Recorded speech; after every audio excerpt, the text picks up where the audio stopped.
Nakipag-usap sa mga lokal na opisyal sa Cebu ang tambalang Grace Po at Cheese Escudero para ibahagi ang kanilang plataporma.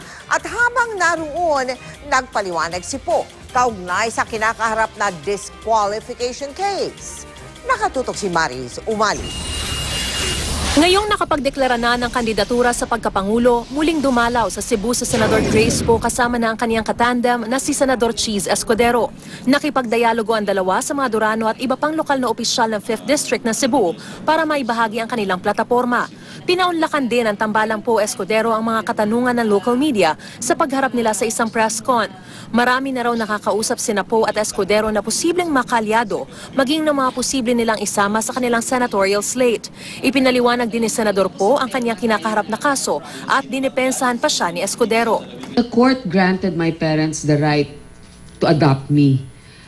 Who vested that right to the court? The Republic of the Philippines. Meaning, the courts recognize me as a citizen of this country. Otherwise, it will have no jurisdiction over me.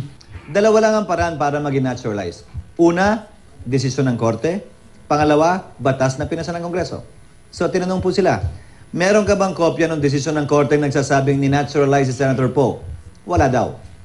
Tinanong siya, meron ka bang kopya ng Republic Act number na nagsasabing, o PD, na nagsasabing naturalize si Senator Po?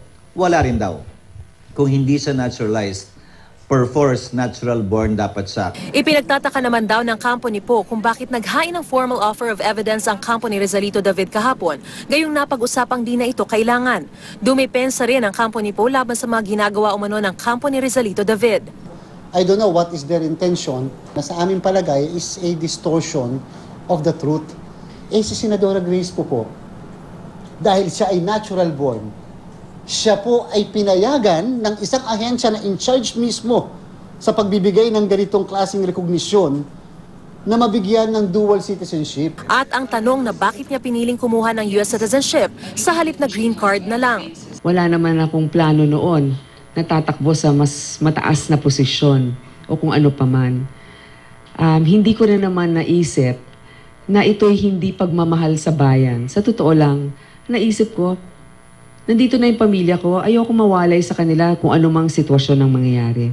Sa November 5, inaasahang magdedesisyon ang Senate Electoral Tribunal kaugnay ng disqualification case laban kay Po. Mula rito sa Cebu, Maris Umali, nakatutok, 24 oras.